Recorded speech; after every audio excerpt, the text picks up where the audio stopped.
magic.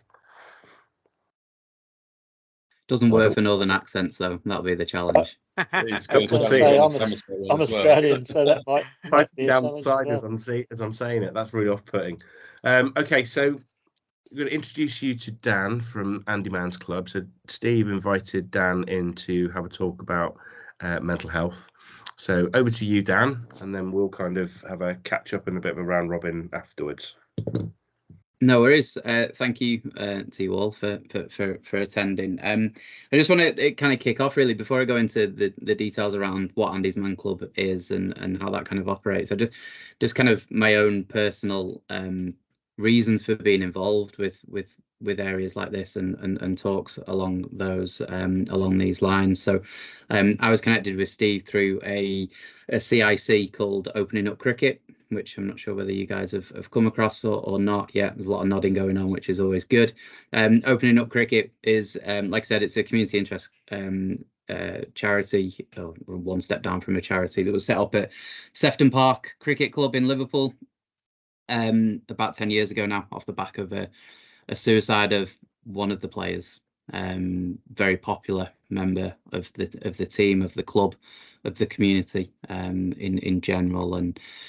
And Mark Boynes, who set up Opening Cricket, was a very good mate of the young lad Alex Miller, and kind of wanted to see if and explore options through his own challenges and struggles as well. But what can cricket do? What can clubs do? What can this sport that we all love or love to hate, depending on whether we get out for a duck or score some runs or whatever that may be? And so he came up with the idea of around creating this kind of community-based project, which would, in essence, go out to cricket clubs to support by doing talks around how do we support each other, how do we prepare, give that competitive element as well, but how do we actually look after our people, our friends, our colleagues within that cricket environment as well. If I go kind of, I suppose, a step further back, cricket is something that's always been a massive passion of mine, hence the reason why I got involved. Growing up in North Wales, I've always played cricket, always been really keen, and it's something that I've continued on, although I do only play veterans cricket now, which I'm not sure that you have in Somerset at all, but over 40s cricket, Wednesday night, 2020, it's the most competitive thing ever in Cheshire. Some people, one particular club based in Warrington, take it far too seriously to the extent of cheating a lot of the time.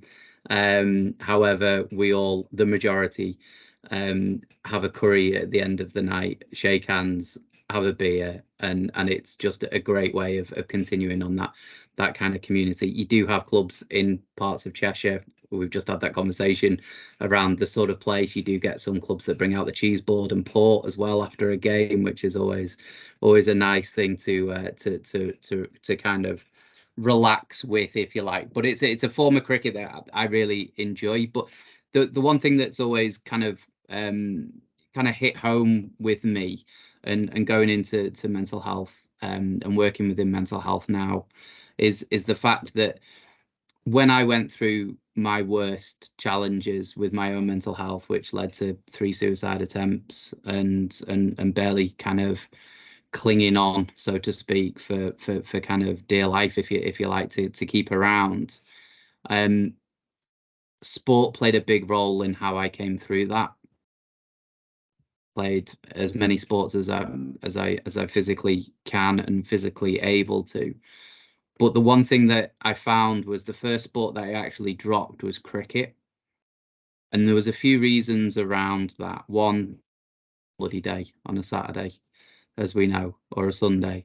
But the biggest thing was when I went and played football or when I went and played rugby, I was there for a couple of hours and I could mask the way that I felt. I could pretend to be okay. I could be the joker. I could be the loudest person in the room. I could be the life and soul of the party, as we hear a lot of instances from people. The one thing about cricket is spending 7-8 hours or whatever it is with that, I couldn't keep that mask up. It was too long, it was too hard, it was too difficult. So for me, I dropped cricket. And I think that working within this space, I think that's a story that's all too common. I think as cricket clubs, I'm sure we've all know people that were really keen into cricket and then have dropped off the scene. And we've probably thought at stages, do you know what? I'll reach out to that individual. I'll give them a shout, just make sure they're okay. And then a million other things happen. Life happens, family happens, work, all these kind of different aspects that actually probably meant that we didn't call that person, or we didn't follow that up, or the lads didn't get in touch. And so I think that it's the one area that cricket has a huge opportunity, because I think it's really difficult to mask how you really feel day of a cricket game. I think there's in too much time with individuals, and with the right training, with the right awareness, where you guys obviously come in, and this should go through every cricket club in my opinion, is the fact that if we can start to understand and start to actually look out for signs that someone may be struggling, and that there could be a wide range of things that could highlight in terms of that somebody might be an early part of struggling, that we're able, and we've got a plan, or we've got a policy, or we've got a procedure, or whatever that may be, to actually deal with it there and then. Because it was heartbreaking for me to leave a cricket club that I loved, because it was a community that I cared really deeply for, and it was I always loved being part of that, but I couldn't hide how I felt from that. So where I turned to was the charity, has been mentioned, called Andy's Man Club. Andy's Man Club are a charity that is a men's mental health and suicide prevention charity that have been around for 7.5 years now. Started off in Halifax in West Yorkshire with one group, and 9 guys turned up for the first session. Last night we had 159 groups open, and 4,000 men walked through our door, or just shy of 4,000 men walked through our door. We hear often, don't we, that men don't talk, and excuse my language, but it's bullshit. Men do talk, they just don't have that necessarily that space to talk, or that place, that safe place to actually go and feel comfortable enough, or even feel safe enough to be able to do that. And this is where I think that what we do at Andy's Man Club actually intertwines a lot with what cricket clubs do. Cricket clubs are often the heart of the community within that cricket community, and actually providing similar spaces, or just making it as welcoming as possible, making mental health part and the front and center of the conversation, actually might enable more of those conversations, not necessarily through our charity, but through you guys and your individual clubs as well. So our charity is based really simply. We meet every single Monday night, apart from bank holidays. It's from 7 till 9 in the evening. It's completely free. There's no bookings. We'll even provide we'll even provide tea, coffee, and a fair amount of very average biscuits on an evening as well. And it's just it's a peer support group, so there's nothing clinical about it. No one's getting told what to do. No one's getting told or given bad advice on things. It really is just a case of, do you know what? Turn up and realize that you're not alone. And I think that's the big thing. That was the thing that I felt through that whole period. And the one thing about when you struggle with your mental health is the first thing it does is it isolates you. It tells you, or you tell yourself, that you are alone. No one else is going to understand. Everyone else is going to judge you. It's not right, and all these kind of things. And it is really isolating. And I think that, again, with the amount of time that we spend with our colleagues, with our with our friends and family and colleagues within cricket clubs, actually enables us to be able to identify that a lot earlier, and be able to kind of have those conversations early, and hopefully that people don't get to the stage that I was, and that's from dropping off the face of the earth from the cricket club point of view, or obviously more literally, as well. So that was kind of the things. But one of the things that I wanted to kind of just talk about as well within a cricket club, and I mentioned this to Steve, and I think that myself and Steve are probably going to do a little bit of work and try and support you guys on this, is think about your clubs. Think about, even if it's from a venue point of view, if it's how you interacting with everybody, is what's the space? What does the space look like? Have you got signposting up? Is it part of the conversation? Is it a very lad banter type of place, which there's nothing wrong with that, by the way. And I know that it's fast becoming outlawed that you shouldn't be able to take the piss out of one of your players because he's dropped a catch or he's got out for a duck, or like that. It's nonsense, that. But I think there's a difference sometimes between banter and bullying, and that's something that I'm sure that you guys are already on the lookout to be. But signposting is the biggest thing that you guys can do, I think, in terms of making sure that you're aware what's in the area, and just creating those conversations within the club with the captains, is then being able to, if people hear people talking about it, they'll feel more comfortable. And the best way I can describe that is I'm spending this week, I've been to 7 different sites that are HS2 sites, which is a sore point living in Manchester, by the way. But HS2 sites where I'm being talked to probably 300 to 400 construction workers so far who are all working on those sites. I'm talking to them about Andy's Man Club. We're delivering the Andy's Man Club talk as per normal. As part of that, I talk about my personal story. I talk about my own, I'm not a fan of the word, but my own journey in terms of getting there. And the amount of times, the amount of people at the end will come up to, even construction workers will all come up at the end of the conversation and want to tell you what they've been through is huge. It's absolutely huge. And the reason is because I've shared something of me, because I've shared my story, they feel that they've got permission to share back. So if you ever think about within your own clubs, how can we get people to talk about it? Why don't people talk? Why aren't people kind of picking up these kind of aspects? I suppose ask yourselves, are they the first person? Are they the first person within your club that's having to make that? Because doing it for the first time, I can tell you, is infinitely harder than hearing someone else talk about it and then responding. Does that make sense? Yeah. Dan, I'm curious. I don't know whether I'm allowed to ask questions and interrupt. Please, yeah.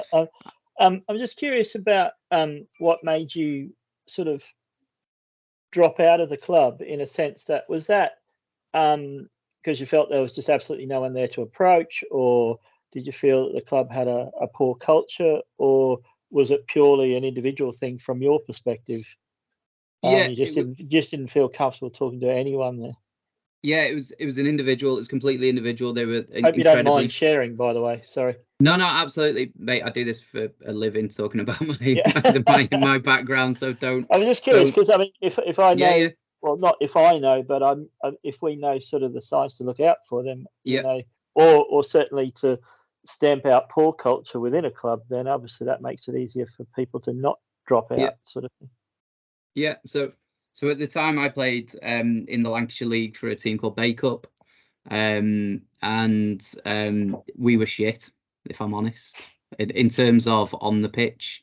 No one ever liked coming to Bacup. Bacup's on the top of a hill in Lancashire, where even if it's 30 degrees everywhere in the country, not that it would be up north, you'd still have a base layer on and a jumper because it'd be absolutely freezing. So no one liked coming to Bacup, but we kind of quite liked that point that people didn't like coming, and that's why we probably didn't finish bottom, but probably second bottom at that stage. But I think it's a really valid question. That there was a really good culture within that. There was a lot of family orientated. There were a lot of lads that I played with whose dads, granddads, great granddads all played for the same club. You went there, you were made to feel welcome if you were part of the home team.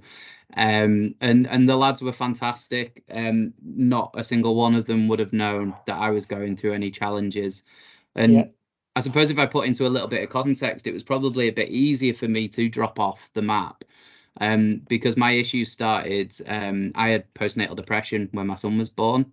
So again, as a dad who thinks that guys get postnatal depression, not a lot of people would even look out for that in a dad. But actually 1 in 10 new dads will struggle with postnatal depression. Men generally lose, especially with their first child, lose up to 33% of their testosterone levels during the pregnancy. And quite a lot of men don't get that back. So that obviously can have an impact as well. But they wouldn't have known I was going through any challenges. I had a newborn. In fact, for the first year of my son's life, I played. It was actually after that. So my son was over a year old by that point. They weren't aware that I'd made a suicide attempt. I'd made a suicide attempt on a Friday night. I went and played cricket on Saturday. Wow. And there was no way, because what people will do is mask, and they will mask it as hard as they can.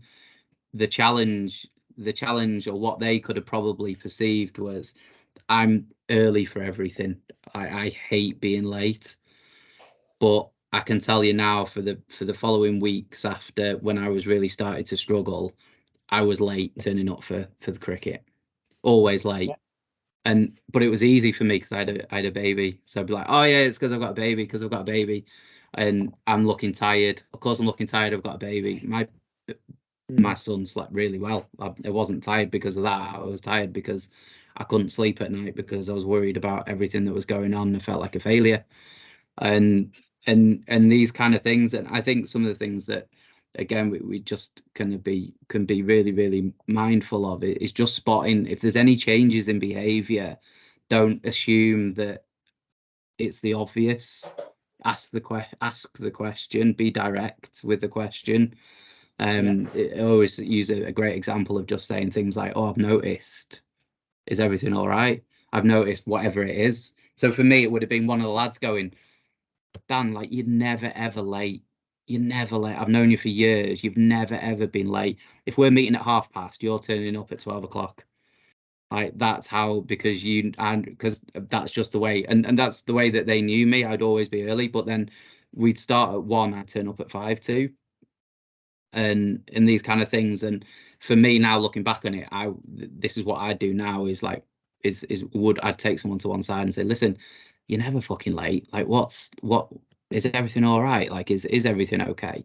And you're bound to get brushed off initially, but it's just you've planted that seed with that individual then, and you can continue to kind of talk. And I'm obviously within our cricket club now quite sort of well known in terms of what I do in terms of and talking about it, and I regularly get guys in our veterans, our over 40s, that will pull me to one side and said, oh, can we just have a lap of the ground? I love that. I love a lap of the ground. But can I just have a lap? Can we have a lap of the ground? And normally it's the lads normally get a pint and we have a walk around the ground, and you talk about whatever you talk about. But now it's like, I know that they want to talk about something that they've got going on. That's the code. It is in our, and it's funny because it's like that unspoken code. Everybody knows what it is, especially if they ask me. Like, if they ask in a group, then obviously it's not a code. But if they ask me, it is. And we've got kind of this unspoken thing that if someone says, "Can we have a lap?" then no one else will join on. If they've kind of asked me, to be private. Yeah, just allow them that space to do that. But we've got a really friendly club, and I really appreciate that, and it's something, and it is something. So I think that to kind of answer your question, if there are unhealthy aspects within that club, be mindful of the impact that might have on somebody. And but I mean, that can be a challenge, can't it? And then the kind of the final thing for you guys from me, and happy to answer any questions that you have got, is if you guys are going to be seen as the kind of well-being champions, you guys are going to be seen as the ones that, if there's a conversation to be had, if there's a lap around the ground, however you guys want to kind of put it, is making sure that you guys are safe as well. So at Andy's Man Club, we spend more time and effort making sure our facilitators, who are all volunteers, are supported than we do anybody else, because they're the ones that turn up, they're the ones that open the doors, they're the ones that make sure the kettle's on, and all these kind of aspects. They're the ones that turn up for us. We've got to turn up for them. So if you're having conversations, these have an impact, because generally they are people that you care about because they're part of your cricket club. Of course you're going to care about them. So make sure that, and don't ever think that, oh well, I'm fine, I'm all good. You've got to offload that as well. So if you've got safeguarding leads that aren't you, then make sure you go and have conversations. You don't have to give all the details. You're not breaking confidentiality or anything along those lines. go and have a conversation with safeguarding. I've had a conversation. I just want to get it out there. This is what's going on, because that way as well, you can start to analyze, well, actually, is there a healthy culture within our club, or is there something that's underlying that's causing somebody a bit of an issue? But most important is just keeping yourself safe. The other thing I seem to be dominating the questions here, but I'm sorry about that. You say Andy's Men's Club, is that like a physical, just a place to meet up? So, for example, like at our club, we were totally run by volunteers, and it started as just an older male sort of adult social team, and they sort of have a Thursday night club where people get the strimmer out or the mower or the, or even just clean the toilets or do whatever. But that Thursday night club sort of turned into like you're probably a men's club where everyone just gets away from home or whatever, and there's a bit of social, there's a coffee afterwards and so forth, but it's an hour or so. So it's a very similar sort of thing, but the club also benefits because the grass gets cut occasionally and things like that. But is that the sort of scenario that you're looking for people to do, or you think would benefit clubs? Or is it an online sort of Zoom meeting like this, or is it sort of, I suppose that's the question. Yeah, so we have 159 physical clubs, as far north as Aberdeen, as far south as Plymouth. Right. At this moment in time, I'll be honest, we don't have any in Somerset, but we're working on it.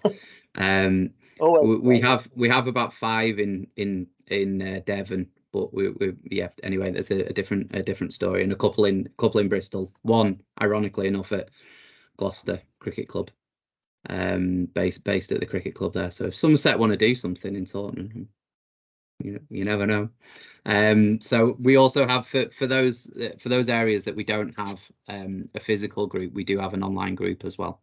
So I think like it sounds brilliant. I sounds like, apart from the strimmer bit, I want to come to your Thursday night club, to be honest with you. It doesn't happen every Thursday night, but usually in the season when the grass is growing and if the weather conditions are right, there's always someone there on a Thursday or a Friday.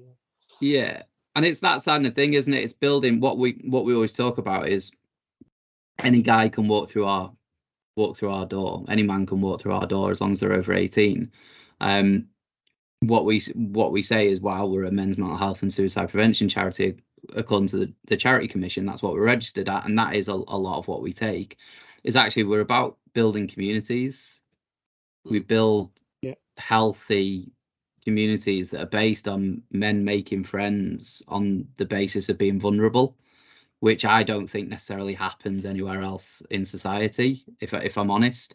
And so that's kind of the thing that we do. We have a structure on the night, which effectively it gives everyone the opportunity to talk about whatever they've got going on, but then ask that question next about what is next, what is positive in your life. Our focus is about moving on from things, not getting stuck on things, if that makes sense. But yeah, no. I think the reason why I was keen to mention about Andy's Man Club is we're growing at a fast rate of knots, and I think it's always good to know that there's support out there. And I think a lot of the time men don't know where to turn when they're in a bad place, and if they hear about things when they're in a good place, they're much more likely to access something if they do hit on hard times.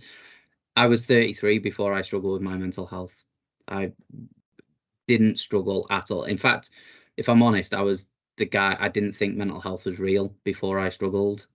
I just thought it were for people that didn't want to work on a Monday. That's my honest opinion. That was my honest opinion. I was the guy that went mad when the M62 motorway was closed because someone was on a bridge. And thankfully, through my own experiences, I have a very different outlook, but I also appreciate that outlook is still exists a lot within society. But definitely, I'm also a veterinary surgeon, and it's exactly the same in that profession, because people have to. It's almost a badge of honor as to how many hours you've worked and how many cesareans you've done, or how hard you've worked and so forth. And it's macho rubbish, basically. It also has one of the highest suicide rates of any job. Hence hence why I'm on the call tonight, just because I sort of any tips are a good tip, and I've lost a couple of veterinary friends to suicide, so it's sort of it's really difficult because commonly there's just no warning whatsoever, and that's the horrible thing about it, because commonly you don't see anything until it's too late, and you sort of think, what did I do? And sometimes there's nothing you could have done, but if there wasn't an outlet for them, then that's difficult, isn't it? So I think there's two things to that point. There's always signs, always. It's just whether or not we notice them, we see them, and we're aware of them. I firmly believe that there's always going to be some sort of sign. I think that, again, this isn't. I just think that as a collective, as a community, as a society, we don't know to look out for it, and we don't feel comfortable for kind of addressing. The sign could be a really, really tiny thing that you just would brush under the carpet, or someone's having a bad day, someone's not right, or whatever that kind of is. Because again, if you go back to the original bit, is people that struggle with their mental health will always pretend to be okay before anyone pretends not to be okay. If that kind of makes sense. And sometimes the hardest thing in the world is, I lost a friend 2 years ago now, to suicide, and he did everything that he should do. He talked, he went to the doctors, he had counselling, he went out for a walk, he was physically fit, he ate a really nutritious diet, he didn't drink alcohol, he didn't eat junk food, all that kind of thing. He did everything that you should do and you're told that you should do, and he still took his own life. So you guys can do everything, and I'm sure that you will do everything within your power to support your people, and that's really important. But know that sometimes that still might not be enough, but that's on that individual, that's not on you guys. You're always better to do more than you need to than not enough, I guess, is kind of the message around that. Sorry, Christine, I've kept you waiting. No, not at all. It's fine. It's been really interesting. I'd be really interested actually to know more about how you set that up and how you got going. Certainly at our club, we're very aware that in the summer we do lots. It's, as obviously, as well as the cricket, there's barbecues, there's, as David said, evenings where there's doing things on the ground. But then in the winter, everything stops. And we've had, even within the first year of me doing this, which was year before last, I had 4 different age groups, different age men come forward to say they were having issues, and we don't want to lose them over the winter and wonder where they are and hope that come the spring that they're stable, that you know that they've been supported. So we're sort of like quite keen, but I know, being not the largest cricket club in the area, it would be something that would be good if we could get maybe a few of the clubs together to do one evening a month or something like that. So I'd be quite interested to sort of like look into that a little bit further, and to get some sort of, just to keep an eye on people during the winter and know that they've got an outlet during the winter.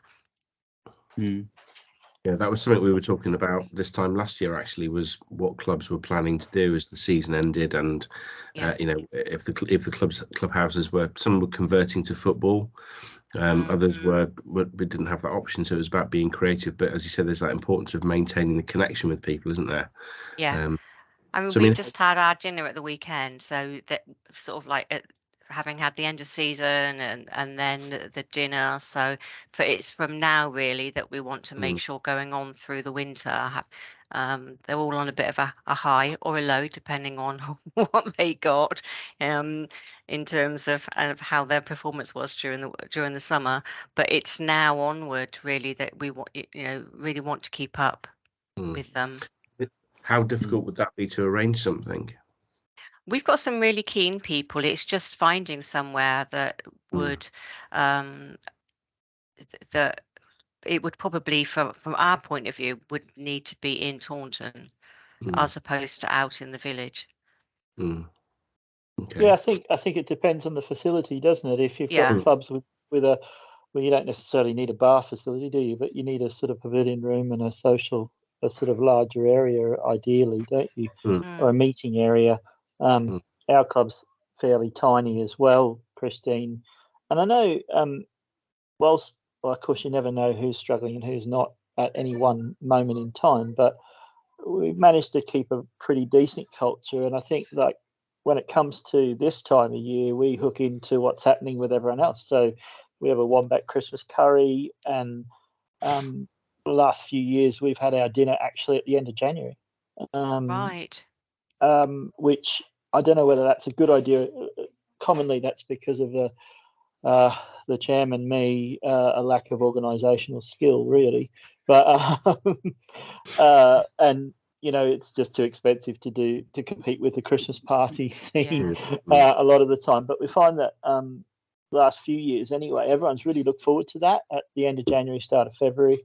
It's a get together. It's almost well, I call it the end of season, start of season dinner, sort of, because everyone goes, oh yeah, actually it won't be long. But they're one-off events, like a curry night now, Christmas curry, and the dinner in January. And unless you're really, it's only really the hardcore volunteers that turn up to the ground after that. So you won't necessarily get those people that just play the players, maybe. So I don't know whether there's a few social events, or even, as you say, a coffee morning or something like that, where you can. It's weather dependent, isn't it, as well? Yeah. Sometimes, depending Maybe on how something people on a feel. Saturday, because they're so used to having their weekends taken up. But if they don't Yeah. play football or anything, then it's that Saturday that, you know, especially with the age group of the people playing cricket, you know, they've got their jobs during the week, but it's that Saturday, that weekend, that suddenly there can be a void there for them. So maybe something on like a Saturday afternoon would be really sort of something to think about. I'm also really interested about that. It never had occurred to me about the postnatal depression, Dan. And Yeah. we've seemed to have had a flurry of babies this year within within the club, and it's made me think about, you know, the young men we've got, because not only have they got families coming along, but also a lot of the everyone's facing financial difficulties. So you know, Yes. we're going to have people that, without whatever their situation, are facing a real cost of living crisis. And then also, then you mentioned about the postnatal, and I've never heard of that. Certainly not that many as well. Yeah, it's rife, unfortunately, and 1 in 10's the figure that we know of as well. So that isn't the ones that actually you have a conversation with somebody and they talk you through what they went through, especially through, like I said, like through Andy's Man Club and stuff like that. And I'm not a doctor, so I'm not about to start diagnosing people, but you just kind of go, okay, that sounds very, very, very much along those lines as well. There's a really good resource, and this might be something that yourself, John, and Steve might be able to look up. Because I think it'd be really good, and I think it's well needed within sport as well. As a really good resource called the Dad Pad. And the guy who owns the Dad Pad, it's in conjunction with the NHS, and it's about providing, obviously, dads with a variety of different resources as they go through the challenges of becoming and being a dad. He's based down in Cornwall, and he is a massive cricket fan and plays cricket. And I think his son actually plays for Cornwall now, cricket. So that he's, I'm pretty sure that given an opportunity to get involved with something cricket related, and the Dad Pad would maybe send his life into spiral and think he's completed it. But it might be something that going forward, that there's a deal there, that something that can be looked at, that actually provides through Somerset, that then all the clubs are provided with access to something like this. Because if you think about the majority of people, I mean, I don't know about your clubs, but I know from my experience of playing, you see a load of teenagers that get into adult cricket.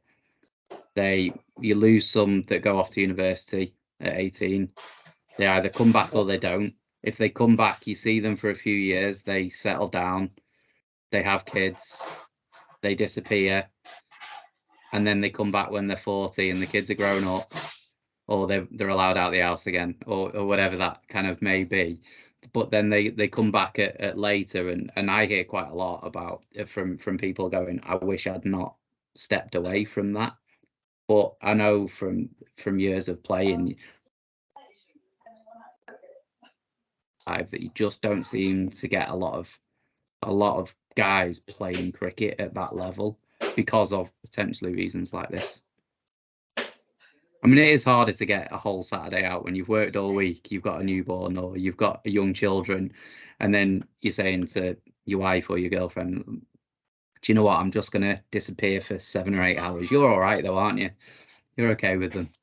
I get that it is definitely a challenge, but maybe there's additional resource that can be supported there. Dan, I'm curious about how you structure your meetings as well. Like, I mean, is it a for some reason in my head, I've got this stereotypical everyone sits around in a corner like an AA meeting, but I'm sure it's not like that. Do you know what I mean? It's like, absolutely 100% like that. It is 100% like that. Yeah, absolutely. Okay. That really cheesy American TV show where the lead characters goes to AA before he saves the day. Whether you did that or whether you structured it around, tonight we're going to watch this video, or whether it was just literally a place to get away, as in almost like, for want of a better description, a youth night where they have an activity that everyone participates in. Yeah, no, there's no activities. We will meet. You'll be met at the door. You'll be showed in. You'll be made a brew. You'll be, and then we do start off as kind of one big circle, if you like. We'll start off. We'll go through our just our guidelines, how we operate the groups. We don't talk about medication. Because we want everyone to get along. We don't talk about politics or religion, and then the other thing that we don't talk about is criminal activity as well. So past, present, or future criminal activity, we don't allow discussion on those points. Depending on the group size, then we'll split into smaller groups, so you'll be in no more than kind of 15-16 people within a group. Okay. Some of our groups get, if I give you an example, Oldham in Greater Manchester, they had 71 turn up last night. Within their group, we've got 2 groups in Plymouth. Between the 2 of them, they're getting 80 guys in Plymouth turning up on a Monday night. And then the structure is 5 questions. First 3 questions are always the same every week. So question 1's, how's your week been? Question 2's, name 1 positive from your week. Question 3 is anything to get off your chest. And then question 4 and 5 always change. So we have a break, generally 10-15 minutes after question 3. Then questions 4 and 5 change every week, always positive.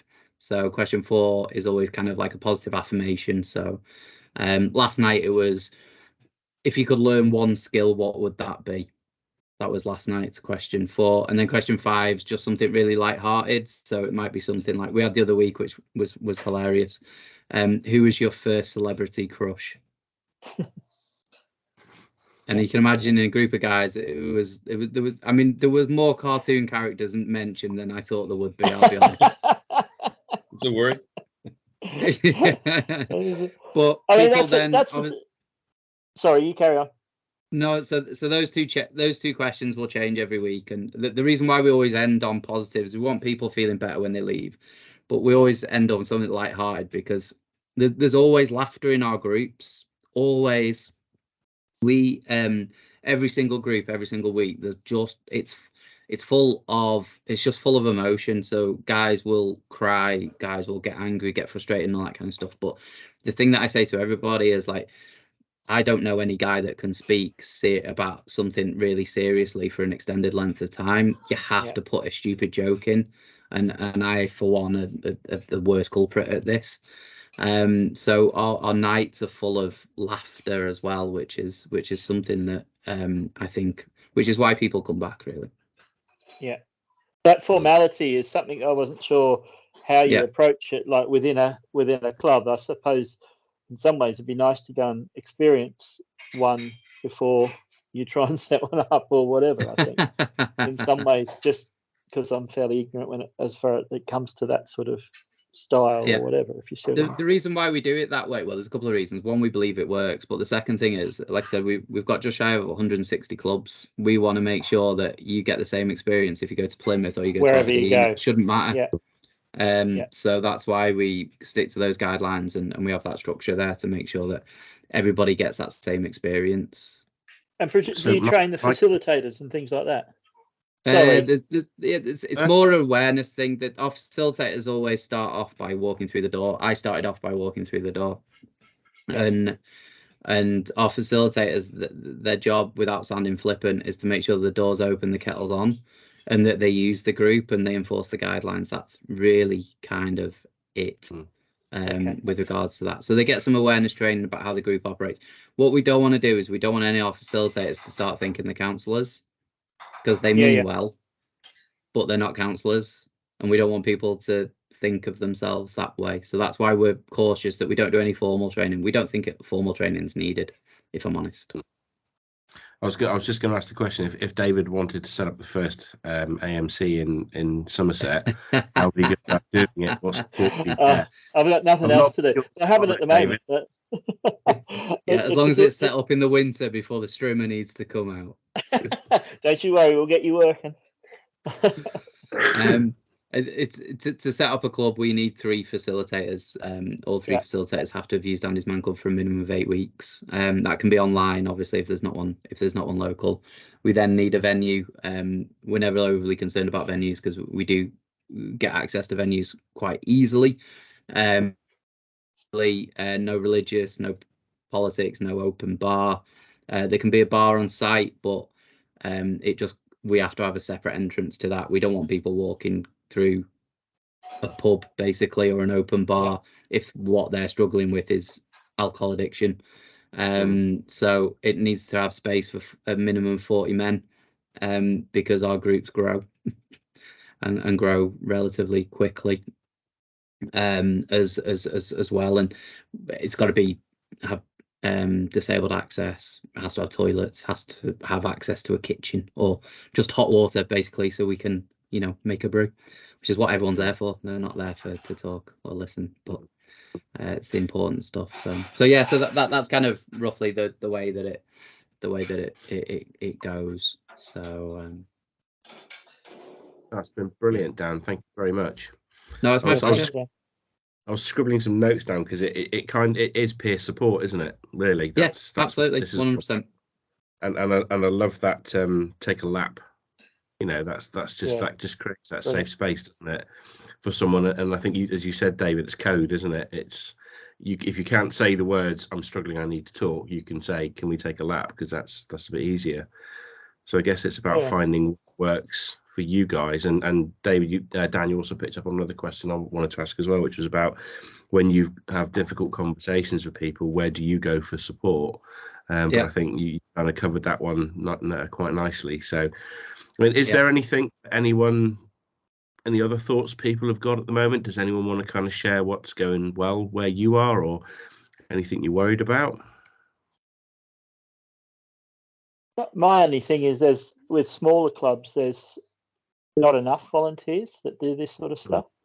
In some ways, I'm the only one that's done the mental health first aid stuff, and of course, with a busy job, and the reason I'm home at the moment is I've just had my hip replaced, so I've got lots of admin and I'm bored as hell. So, but when I'm back up working again, trying to stay abreast of the mental health sort of side of the club is always quite difficult. So it's always a challenge getting multiple people.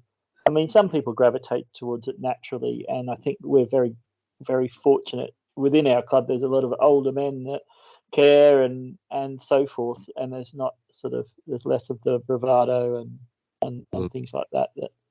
But I think that's where smaller clubs might struggle to get the volunteers with the right skills to cover both teenagers plus pre-married blokes as well as post-married blokes, as well as sort of social cricketers that are got teenage kids themselves. So I think that's an issue in particularly in Somerset, because some of these clubs are run by probably a family, or and there might be stuff going on that they're just struggling to get a side out every week, if you see what I mean.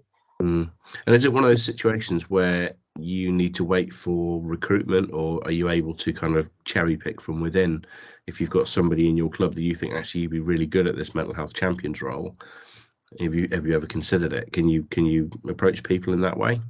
Yeah, definitely. And I think that we always offer the courses. The foundation's very good at offering all the courses and stuff, and we advertise that a lot. I think if I look internally, I think one of my things is I need to do a lot more stuff on social media and just stick it in front of people. There's a very good video that Steve did from Norwich City Football Club the other day, which I shared, and I had a couple of responses which I was surprised at, because it's only a smaller group, but that was a particularly good, and it really sort of resonates with what you were saying, Dan, before, because you watch that video and you think, oh, he's the guy with the issue, but it's actually the other guy. Yeah.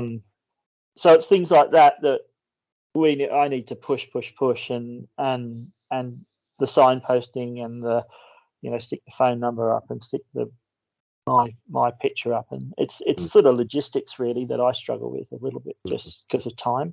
But you need to make time, or else there's a problem. So I don't know what the other guys think from their club perspectives. Anyone else got any thoughts? Thank you, David. We're quite lucky. We've got quite a few volunteers. We've got a massive youth section for a small village, and lots of people that coach there and volunteer there. And then they also sort of like volunteer for other things as well. We've got a very good sort of like committee, very large committee. So we're quite lucky. But it for us, it is just keeping that we want to keep the young men particularly supported over that. Our biggest thing is keeping them supported over the winter. It probably depends on the demographic of the club, isn't it? Sort of, we only play friendly cricket Sundays and Wednesdays, and our demographic is definitely those men that have just started a family, and they don't have to play every week, but we see them maybe once every 3 or 4 weeks, and they tap into cricket when they can. And but what's highlighted tonight is probably that they might be the most vulnerable out of all of the age groups. I mean, I'm not sure you can say that, but certainly that's highlighted to me that we need to be even more aware of that demographic. I mean, I suppose there isn't a demographic that's more at risk, is there? I don't know what the stats are, Dan. Or men between the ages of 45 and 54. Yeah. Is it highest suicide rate? So that is exactly us. That is exactly us. So. Yeah, we're quite lucky. We've got quite a driving force in the club, and I think you need that as well. So for us, we've got Andrew now, and we've got Chris Golding, and he is such a driving force within the club. And you need 1 or 2 people like that and it just gets everybody else involved then, and keeps that enthusiasm going. Yeah. I need to go, guys. I'm really sorry, but Thank you for coming on. Some work ahead of it, some interviews tomorrow. So enjoy the interviews. Thank you so much, Dan. I really found that interesting. Thank you so much. That's my absolute pleasure. Thank you for your time. Have a nice evening, Christine. Thank you, John. Bye. Bye, everyone. Bye. Bye. Has anyone else got anything to add in? If not, I've got a question to ponder from Steve, but I can do that last if anyone else has got anything they want to talk about. I presume we can find you all on socials, Dan. Andy's Man Club. Yeah, Andy's Man Club. Yeah, absolutely. So, fine. Just a thought. A lot of what I did like the idea was Chrissy was mentioning. Yes, there's lots of smaller clubs, particularly in and around Taunton, for example. And she quite rightly says we all lose contact in the winter, and I do like the idea of trying to get something where the clubs, the smaller clubs or even larger clubs, try and get together during the winter. I'm not sure how we could take that forward. Well, the good thing is, Andy, is that Steve's going to be watching this at some point, hopefully in the next couple of days. So if we put that down as a Steve, can you follow that one up with the smaller clubs and have a think about how it might be able to happen? I've got another. Sorry, Andy, you go on. Yeah, I mean, as a suggestion, sorry. For all one of my sins is that I'm chairman of the Somerset Cricket League.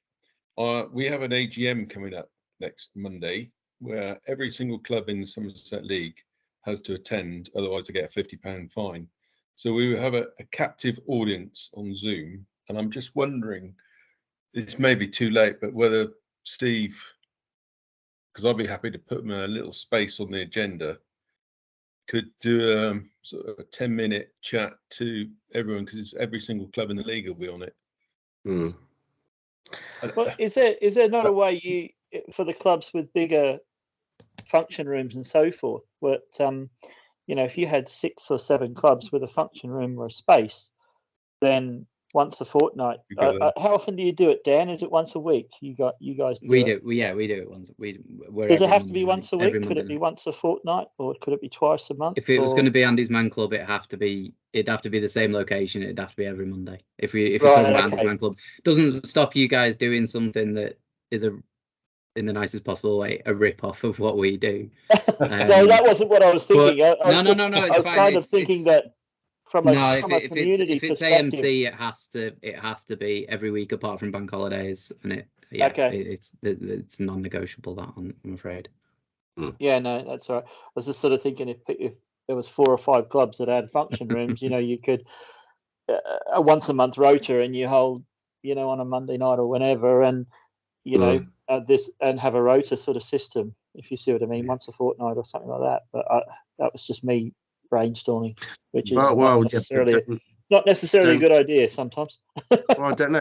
Don't drop it. It's worth starting that conversation, isn't it? Because if there are 3 other clubs or 4 other clubs that are thinking, why, that would be amazing. You've started something then. Yeah. Yeah. So don't drop it. Put it to Steve and see what he thinks. Put it to Andy, he's chairman of the league. And Andy, yeah. and Andy, I would drop an email to Steve as well. I'm glad I mentioned it now.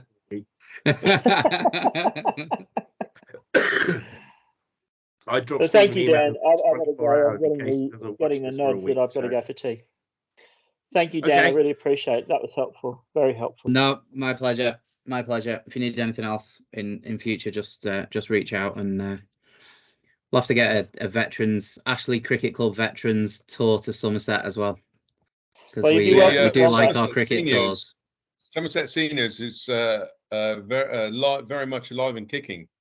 It's there's massive amount of teams there. There's A, B, and a C team over 50s, 2 over 60s, and I think there's 1 over 70s as well. Yeah, 2 of my former teammates both play for England over 60s. It's phenomenal. Absolutely. Yeah, one of our best. I think the guy that won the batting prize plays for the Somerset over 60s for us last year. So he's actually an integral member of our team. Otherwise, we don't score any runs. Right, I need to shoot, if that's okay. Okay. It's been a pleasure meeting everyone. Cheers, guys. Thank you. Fantastic. Thank you very much for your time. Thank you very much. My pleasure. Really interesting. Cheers. Bye. And I guess that's time for us as well, really. Unless Crystal, I know you're still there. Have you got anything you wanted to check in, or? No, I'm here. I think David, bless him, he covered quite a lot of stuff that was relevant to us as another small friendly only club. So yeah, there was definitely some useful information, and I'll have a look at a few of the links to see what I can share with, obviously, because a lot of this will be more relevant to the men at our club than it will be to me personally. But yeah, I'll see what I can do and what I can share with them also about the options available, especially since we are in the part of Somerset where we're close to Bristol, where there actually is an Andy Man's club. Yeah. But dare to set up an anti-women's club, Crystal. Yes. Yeah. Good go. point. Actually, I was going to ask that question. I forgot. It was. I know probably the clues in the title, but are women allowed to go, or is it just a man's club? I would imagine not. No, I think it's a man's club. But you know, if there isn't a female version out there, why not? Yeah. Okay. So if you guys are both all right, then we can call it a night there. I'll email Steve back and say I didn't get to ask the questions that we wanted to ask, which was just about what we do next year with these sessions. But I think we can loop back around in January with that and have that conversation and map out the year there, really. So all right. Well, one thing I think you should do next year is bring us all down to the county ground and do something in person at least once, because that'd be nice. I think. Yeah. Well, what Steve's thinking about, because over the year we've kind of, I mean, particularly this time last year, we were kind of thinking, well, what do we do that's different? You know, instead of calling them support sessions, they were support and development sessions. So they kind of meet two roles there. And that was the other thing, was about having that face-to-face meetup and thinking about, do we put regularly, or do we have these as drop-ins? Do we do I think what Steve's looking at is maybe 3 or 4 meetings throughout the year, and you know, there's no reason why I think that one of those couldn't be. And I'm saying, I have to confess, I'm not part of the cricket board. I'm not, you know, I'm kind of from a health charity, and I come in and support these meetings with Steve. So he's probably rolling his eyes watching this, because he's thinking, oh, John signed me up for everything, and I'm really not, Steve. But, you know, let's ask the question. Can we have a face-to-face? I think a face-to-face meeting would be good. Yeah. And then what's the best? It would be nice, because obviously now we've had a year. I mean, Andy and I, we were on the first few courses together. We did mental health first aid together and all of that. And it's so we've had sort of a year of everyone interacting and getting to know each other a little bit online. So it would be really lovely to actually meet people properly. Yeah, absolutely. I agree. Yeah. And I guess we just need to think about the timing for that, because the middle of the cricket season might not be the best time for you all. No, the cricket season gets rather busy, doesn't it? Yeah, either side of it, though, you know, potentially there's an option there. So if that's an action for you to note down. You'll get that when he plays it all back. Great. Well, thank you both of you. Okay, John, thank you. Coming. Thank you both. Have a good one. Bye-bye. Thank you. Take care now. Bye-bye.